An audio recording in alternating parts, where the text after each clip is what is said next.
Hello, salut et bienvenue dans cette vidéo. Nous parlons aujourd'hui informatique. Il est question dans cette vidéo de vous permettre, n'est-ce pas, de pouvoir identifier un document au format HTML, un document au format JavaScript et un document au format CSS. Vous avez 4 documents avec lesquels nous allons essayer de nous exercer. À tout de suite.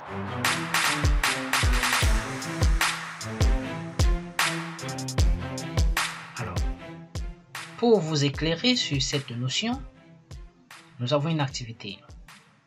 On vous demande d'observer les 4 documents ci-dessous. Document 1, 2, 3 et 4.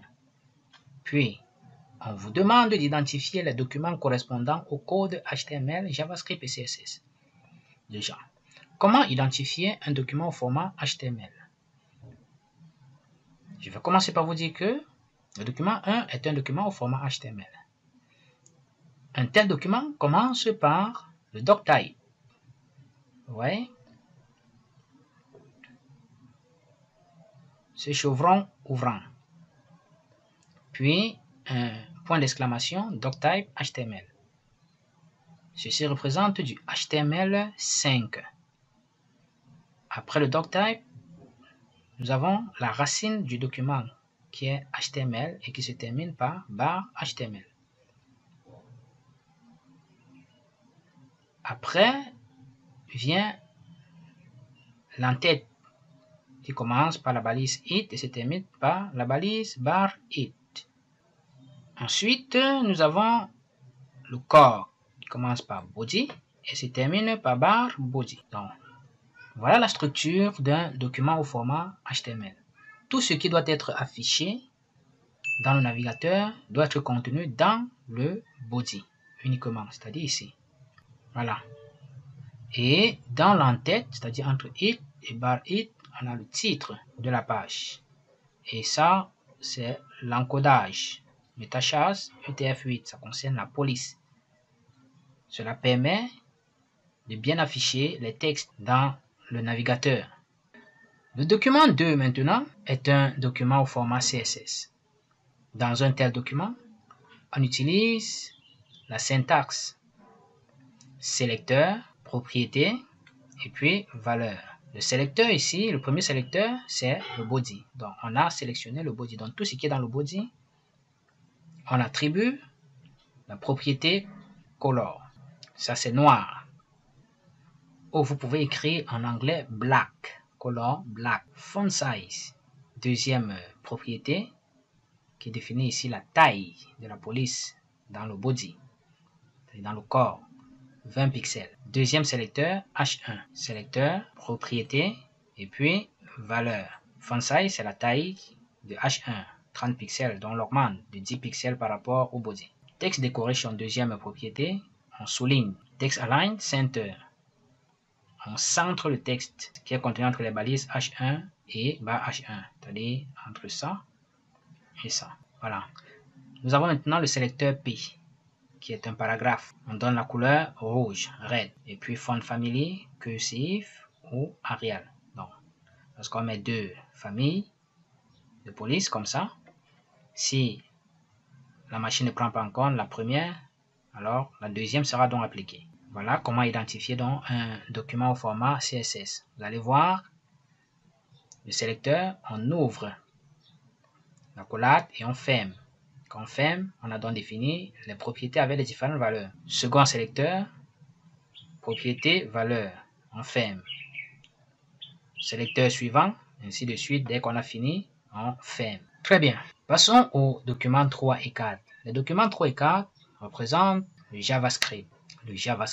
Bon, n'oubliez pas que lorsque on donne une valeur à une propriété, on termine par un point virgule. Voilà. Vous voyez que partout, on a un point virgule à la fin. Avec le JavaScript, une instruction se termine avec un point virgule. Donc, quand vous voyez un point virgule, ça veut dire que l'instruction commence ici et se termine juste voilà, au point virgule. Ici, nous avons une instruction. La première instruction se termine là.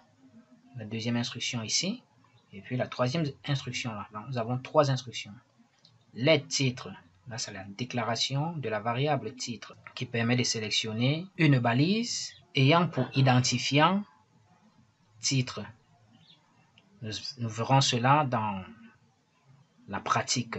Maintenant, à ce titre, à cette variable titre, on applique la propriété couleur orange. À ce titre encore, on applique la propriété background color, qui est la couleur d'arrière-plan, qui sera ici grise.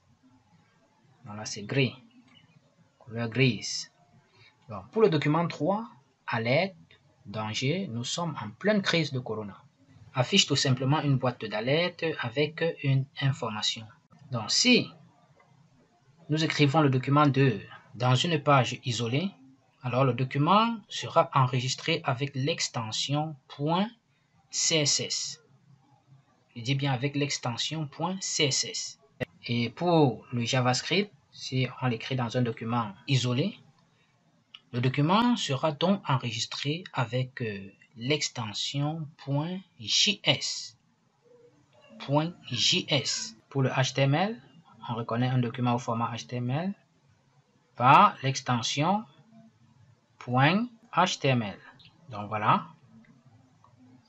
.html, .css et puis .js. Donc nous aurons affaire à 3 documents.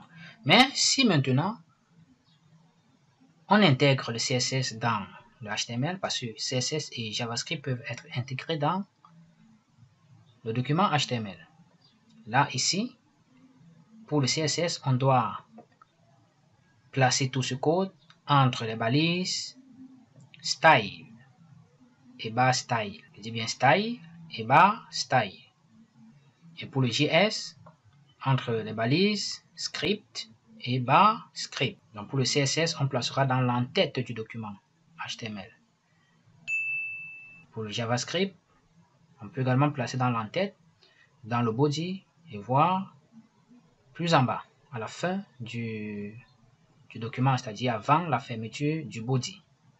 Voilà donc comment intégrer un code CSS et un code JS dans le code HTML. Alors, c'est tout pour cette vidéo. Si vous l'avez aimé, n'hésitez pas à liker, à laisser un commentaire et n'hésitez pas à vous abonner à la chaîne et aussi à activer la cloche de notification pour ne pas rater les autres vidéos. Alors, bye bye.